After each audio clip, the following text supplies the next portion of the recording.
Merci à toutes et à tous de nous retrouver ici à Berlin en Allemagne. Nous sommes au cœur de la commémoration du 140e anniversaire de la conférence de Berlin. Celle-là même qui a partagé le continent africain ou alors qui a fixé les bases d'une colonisation de l'Afrique. Rappelez que les puissances occidentales étaient présentes en Afrique déjà, mais c'était sur les côtes, à travers les comptoirs commerciaux. Elles vont donc, ces puissances-là, pénétrer le continent après la conférence de Berlin parce que celle-ci aurait établi donc les règles qui leur permettaient notamment de naviguer sur l'ensemble du fleuve Congo qui parcourt pratiquement toute l'Afrique centrale et aussi sur le fleuve Niger qui leur permettait d'aller jusque pratiquement au lieu qui est appelé aujourd'hui l'Afrique septentrionale. Sur ce plateau de la télévision panafricaine, nous avons le grand honneur d'avoir un invité exceptionnel ici à Berlin en Allemagne. Il s'agit de Claudy Sia, qu'on ne présente plus. Grand panafricaniste, convaincu, grand promoteur de la génération consciente africaine. Rappelez que ça a commencé avec vous, en parlant de cette nouvelle conscience africaine, déjà avec les jeunes que vous avez touchés très tôt, il y a un peu plus de 10 voire 15 ans maintenant. C'est ça. Oui. Il y a même, merci de m'accueillir, cher Guy. Il y a même plus que ça. L'émission Couleur Tropicale a commencé sur RFI le 13 mars 1995. Et dès que je suis arrivé, moi qui avais déjà enregistré un album de musique qui s'appelait Génération Consciente, je parle de la génération consciente. Je parle de cet éveil, nous, Africains de la Caraïbe, où nous sommes dans l'éveil. Les Afro-descendants, qui soient originaires directement d'Afrique ou des Caraïbes ou des Amériques, on est dans un besoin de changer le monde. Parce qu'on subit les discriminations, le racisme, parce qu'on a grandi dans ce racisme-là en France. Et on sait qu'on a envie de construire un monde qui nous ressemble et qui nous rassemble. Et quand j'arrive sur RFI, je parle de cette génération consciente. Et comme c'est la radio, il n'y a pas encore les réseaux sociaux, et je reçois des lettres, mais par centaines, par semaine, et les gens se disent, mais attends, mais la façon dont tu parles, mais quelle couleur es-tu? Mais qui es-tu? Tu es aussi un Africain? Et les gens comprennent que je suis un Afro, et puis le temps a passé aujourd'hui, les choses sont là, et le panafricain convaincu que je le suis depuis l'âge de 16 ans. Et parfaitement, Claudy. D'ailleurs, je me rappelle, j'étais encore au lycée à l'époque et je suivais Couleur Tropicale. Je crois que je devais faire la classe de seconde. Tu étais où exactement? Au lycée de Bafoussam. Bafoussam, voilà. Ceux qui sont dans l'Ouest Cameroun vont certainement, me reconnaître et reconnaître également cet engagement qu'on avait à travers les différents clubs de nos lycées. Il y avait des clubs Couleur Tropicale et puis on attendait de voir le correspondant, notamment de Couleur Tropicale de l'époque, prendre la parole et sur les antennes de Radio France Internationale. C'était un grand moment.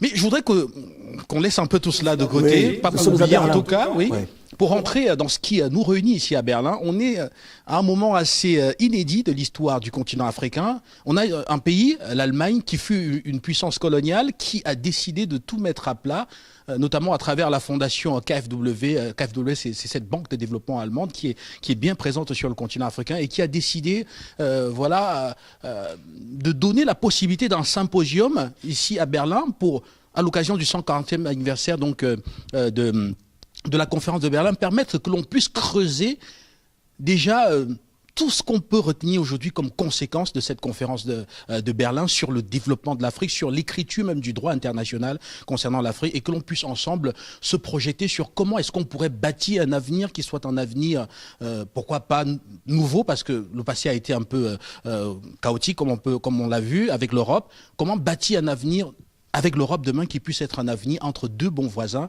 qui normalement mutuellement devraient construire des intérêts mutuels, et cela est ici en Allemagne l'objet donc de cette rencontre. Alors je voudrais avec vous que vous puissiez nous permettre de parcourir cela. Premièrement. Oui. Alors c'est bien cette idée de parcours commun, sauf que derrière tout cela il y a la violence de l'appât du gain.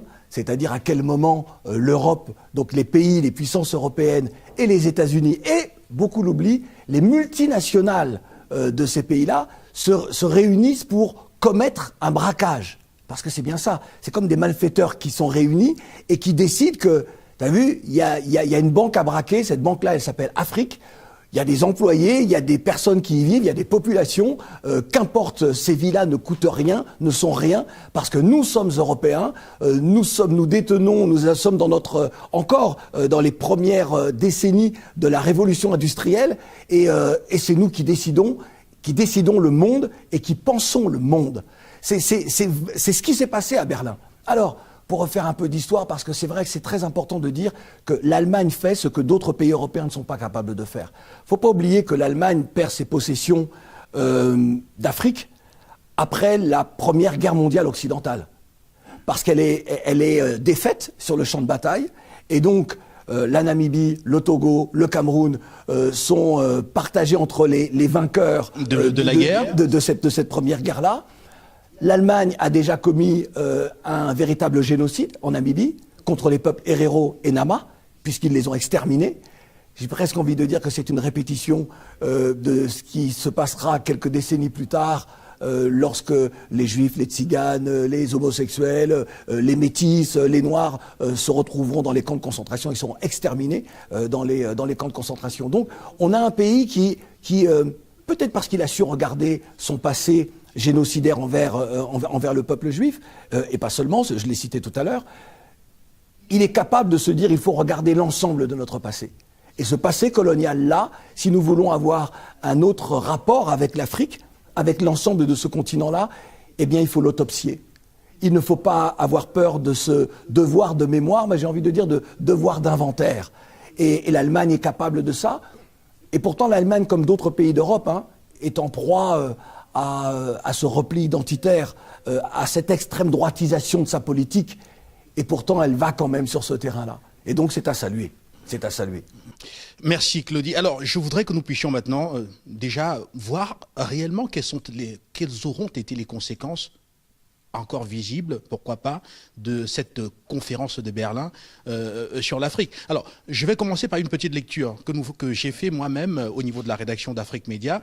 Alors, on a l'impression que c'était hier la conférence de Berlin. Parce que quand on regarde toute la côte ouest africaine, quand on regarde tout ce qui était avant des comptoirs coloniaux, où se faisaient les échanges avec les populations africaines de l'Hinterland, on se rend compte que tous les ports qui ont remplacé ces comptoirs coloniaux sont contrôlés par des multinationales, notamment occidentales, qui contrôlent tout ce qui ont un droit de passage sur toutes les marchandises qui arrivent et qui vont pénétrer l'Hinterland, et à l'intérieur même de l'Hinterland, il y a des chemins de fer qui sont toujours contrôlés par ces multinationales, qui continuent à couper des droits, à prélever des droits sur la circulation de cela. Alors, quand on sait que la conférence de Berlin a établi les règles de libre circulation et le monopole effectivement des grandes compagnies étrangères de l'Occident sur cet espace-là, alors est-ce que vous avez l'impression que quelque chose a changé depuis 1884. Il faut juste comprendre les raisons de la conférence de Berlin.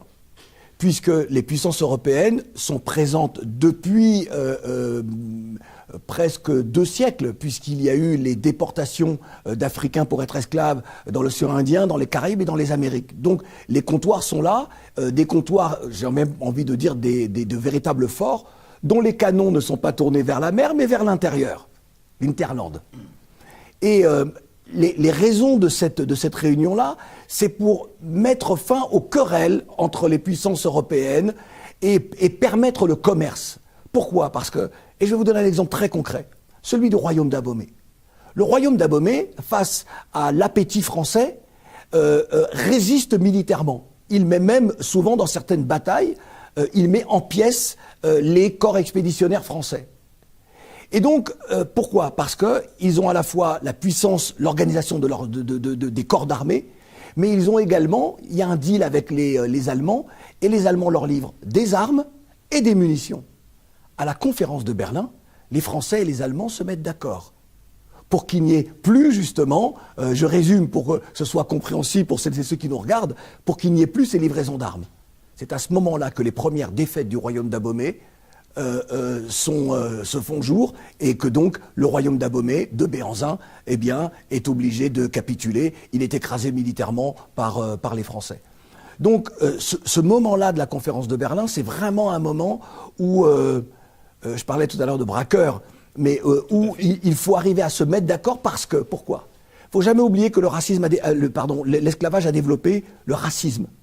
Et que celles et ceux qui sont réunis, parce que ce sont des hommes qui sont réunis à Berlin, ils ont ce mépris des populations africaines, des Noirs, des Nègres. Ce ne sont pas des êtres humains comme les autres. Ils ne comptent pas.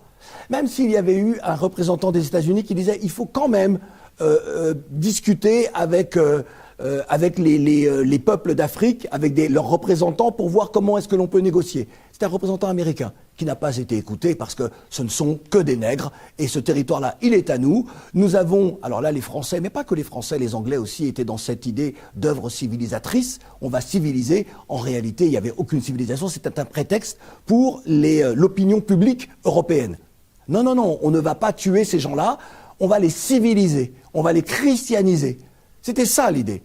Et lorsque l'on regarde la situation présente, effectivement, puisque ce qui avait été décidé, c'est que les multinationales occidentales auraient la possibilité d'un marché ouvert en Afrique, un marché ouvert pour ces multinationales, et en particulier le bassin du Congo. Absolument. Et qui nous ramène à l'actualité. Ce qui aujourd'hui se joue au Congo.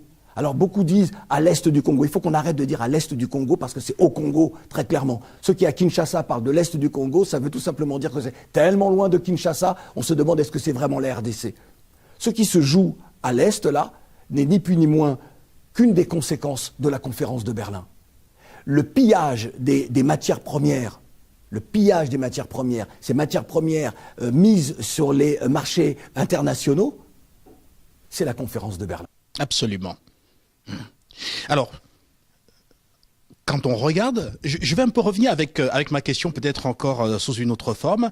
Alors, si je n'y ai pas répondu, on peut y revenir tout de suite. Oui, je reviens avec un autre aspect. J'ai eu des réponses sur plusieurs aspects, mais un autre aspect, c'est, puisqu'on veut comprendre les conséquences sur le présent. Alors, est-ce qu'on est réellement sorti de la conférence de Berlin quand on regarde déjà le commerce sur le continent africain entre l'Occident et l'Afrique? On sait que après la conférence de Berlin, le commerce était essentiellement inéquitable. C'est-à-dire qu'on pouvait venir avec un peu de whisky frelaté, avec des tissus, échanger tout cela contre le cacao, le café, le bois et tout ce qu'on pouvait trouver dans l'Hinterland. Et cela a enrichi l'Occident. Alors, quand on regarde 140 ans plus tard, est-ce que vous, Claudicia, est-ce que vous avez l'impression que cette inéquité qui était observée dans les échanges de cette période-là et qui a été codifiée pendant la conférence de Berlin, est-ce que vous avez l'impression qu'il y a eu une évolution? Est-ce que les Africains, dans ces échanges-là, gagnent un peu plus qu'après la conférence de Berlin? Pour moi, c'est pas la même chose. Il y a deux périodes. Il y a la période esclavagiste, où les Européens viennent chercher des esclaves et effectivement, contre de la verroterie, des tissus, des objets manufacturés, obtiennent des esclaves. C'est pas la même chose parce que là, vous avez des royaumes existants qui acceptent, certains, de faire commerce de leurs semblables, même si c'était des gens d'une autre ethnie ou d'un autre peuple ou d'un autre royaume, mais ils acceptent de faire commerce. Et il y a la période de la colonisation où là, les Africains ne décident plus sur leur territoire. Mais ce sont les Européens. Donc pour moi, ce sont vraiment deux choses totalement différentes. Et puis, il y a donc cette incapacité des Africains à décider. Certains résistent et se font tuer. Il ne faut jamais oublier que les grandes résistances de la période coloniale, c'est l'Afrique de l'Ouest, beaucoup moins l'Afrique centrale. Peut-être parce que l'Afrique de l'Ouest avait des royaumes très organisés et qui déjà étaient des royaumes qui avaient des armées structurées, qui avaient déjà mené des guerres dans cette région de l'Afrique, et moins sur l'Afrique centrale qui n'a pas su résister militairement, résister à l'appétit européen occidental. Donc pour moi, ce sont deux choses différentes. Aujourd'hui, ce que l'on voit aujourd'hui, et j'ai envie de parler après les indépendances, c'est-à-dire à partir de 1958 pour la Guinée et 1960 pour les autres pays. Ce que on assiste à quoi? On assiste à des gens qui ont été formés à l'école coloniale et qui donc sont parfois incapables de raisonner comme aurait pu raisonner un Africain si on n'avait pas obligé à être chrétien, à parler français, à parler anglais, à parler portugais, à parler espagnol pour la Guinée équatoriale. Il faut bien comprendre ça. Et si aujourd'hui on reproche à nos pères, à nos grands-pères, à nos grands-mères d'avoir été ça, c'est que nous sommes irrespectueux et c'est parce qu'on ne comprend pas ce qu'est un être humain. Aujourd'hui, là nous sommes en 2025, et lorsque des pays sont encore capables de vendre leurs matières premières sans savoir combien, je parle du pétrole par exemple, mais pas seulement, des minerais également, sans savoir qu'est-ce qui est puisé dans les sous-sols, alors que les pays du Golfe savent le faire et contrôlent très bien la production du pétrole et du gaz, et c'est pour ça qu'ils sont riches et construisent, développent leur pays et permettent à leur population de vivre mieux. Nous, on a encore ce complexe du colonisé. On est encore complexé vis-à-vis des Européens. C'est pour ça que, lors de ce symposium ici à Berlin, lorsque le ministre des Affaires étrangères du Togo, Robert Dussey, est capable de dire ce que personne n'ose dire, moi je me suis retrouvé en face de responsables politiques d'Afrique, je ne vais pas citer, je ne vais pas dire de quel pays, mais lorsque je leur dis « mais pourquoi vous ne dites pas ça ? Pourquoi vous ne faites pas ça pour vos populations ?» Et on finit par me confier « si on fait ça, on risque d'être facilement renversé ou mis de côté, s'ils sont ministres ou autres, par les puissances européennes, les puissances occidentales. » Et je dis aux uns aux autres, vous vous trompez. Le monde a changé, l'Occident a changé. Les Européens ont changé. Ce n'est plus les mêmes générations. Et c'est vous qui cultivez encore un complexe qui vous empêche d'avancer, qui empêche à vos populations de se développer et, j'ai envie de dire, de s'accomplir, et qui oblige beaucoup de jeunes à traverser le désert, à traverser la mer pour chercher un avenir meilleur. Alors, donc, on pourrait ici comprendre que finalement, la plus grande conséquence de cette conférence de Berlin aura été finalement ce formatage-là, ou alors ce complexe du colonisé, finalement, qui se retrouve chez nos dirigeants du continent africain, chez la plupart en tout cas, même s'il y en a qui lèvent la tête, et qui fait aujourd'hui ce complexe-là. Je voudrais juste ajouter quand même à cela, parce que je ne suis pas en train de dire si vous êtes ça, eh bien vous n'êtes pas de bons Africains. C'est pas du tout ce que je veux dire. Parce qu'on ne saura jamais ce que nous aurions pu être s'il n'y avait pas eu la colonisation et l'esclavage. Vous comme moi. Mais l'idée, ce n'est pas d'essayer d'être aujourd'hui ce que nous aurions pu être. Nous sommes déjà. Mais est-ce que la dignité est au cœur des décisions que nous prenons au quotidien ?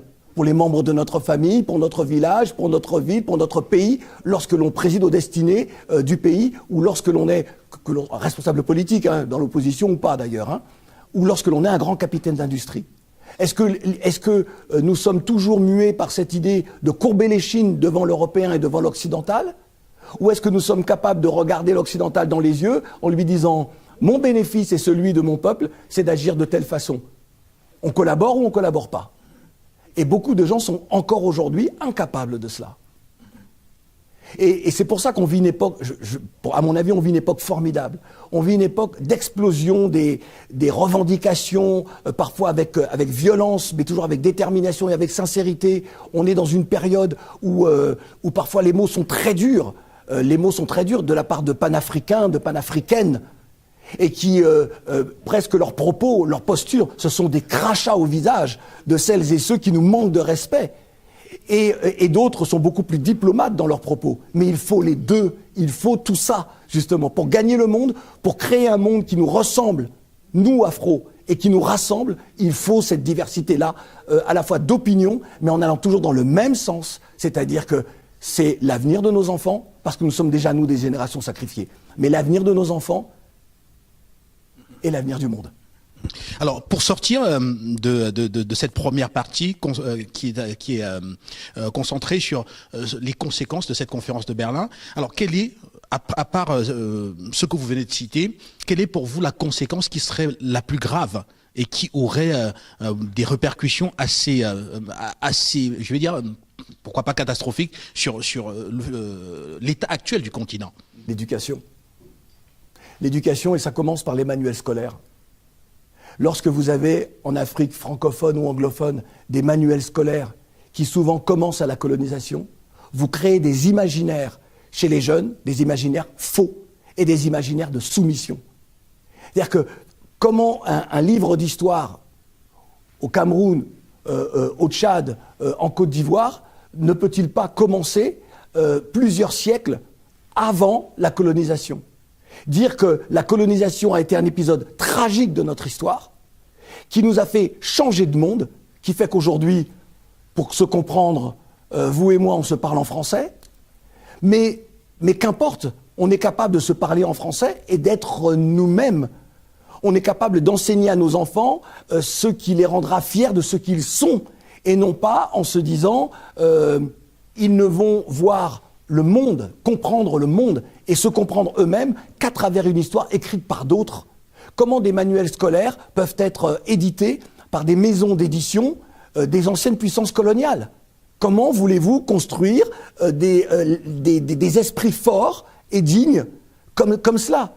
Aux États-Unis, ce ne sont pas les Français qui éditent les manuels d'histoire des États-Unis, des manuels d'histoire qui, d'ailleurs, valorisent un grand pays qui, pourtant, s'est bâti sur le génocide, sur la colonisation, le génocide des peuples autochtones, la déportation des Africains. C'est ça la réalité de ce pays-là, et c'est pour ça que lorsque j'entends le président Trump vouloir élever un mur plus grand, ou avoir des politiques plus répressives encore face à l'immigration, je lui rappelle juste que l'immigrant, c'est lui. Le migrant, c'est lui. Les peuples autochtones qui veulent franchir, qui veulent voyager sur leur continent, le continent ancestral, celui de leurs ancêtres, donc, devraient avoir le droit de migrer et de se promener. Parce qu'on leur doit quelque chose. Il y a des réparations qu'on doit à ces peuples-là. Et donc, la conférence de Berlin, elle a des répercussions extrêmement terribles sur les jeunes générations. Et moi, ce qui m'étonne toujours, c'est que beaucoup de jeunes, en Afrique, ou de jeunes afro, à travers le monde, des diasporas, ne connaissent pas la conférence de Berlin. Ils ne savent pas. Ils ont entendu vaguement parler de la conférence de Berlin, mais ils ne savent pas ce que c'est. Et j'ai eu entre les mains un manuel d'histoire d'un pays d'Afrique que je ne vais pas citer, francophone, et on parle de la conférence de Berlin, mais en des termes positifs. Et ça, c'est pas possible. Ça, ce n'est pas possible. Donc les conséquences, elles sont avant tout pour moi sur l'éducation. Parce que si vous donnez une mauvaise éducation à votre population, eh bien, de façon individuelle et collective, il est impossible que vous puissiez construire une nation forte. Lorsque la Corée du Sud, fin des années 50, après la guerre de Corée, début des années 60, elle est au même niveau que le Burkina Faso, elle est au même niveau, elle est même un peu plus bas que le Cameroun. Regardez aujourd'hui la Corée du Sud. Pourquoi ? Parce qu'il y a eu une politique volontariste sur une éducation à marche forcée pour que, dans une ou deux générations, les enfants soient des têtes, des gens qui réfléchissent et qui inventent, qui innovent. Voilà pourquoi la Corée du Sud est le pays que nous connaissons. Pareil en Chine. Ne sommes-nous pas capables de faire la même chose en Afrique ? Pourquoi nous n'avons pas été capables de faire la même chose ?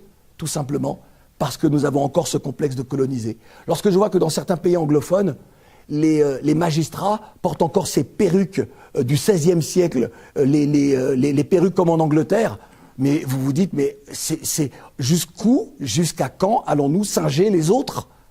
Et ne peut-il pas y avoir, puisqu'il y avait une justice qui était rendue dans nos pays avant la colonisation, ne peut-il pas y avoir des costumes traditionnels justement, ou ceux que portaient nos ancêtres lorsqu'ils rendaient la justice ? Sous l'arbre à palabres ou pas, ou sous la grande case du chef, ou qu'importe. C'est ça, c'est comme ça qu'on reconstruit des imaginaires. Et la question que je pose toujours aux uns et aux autres, c'est qui sommes-nous ?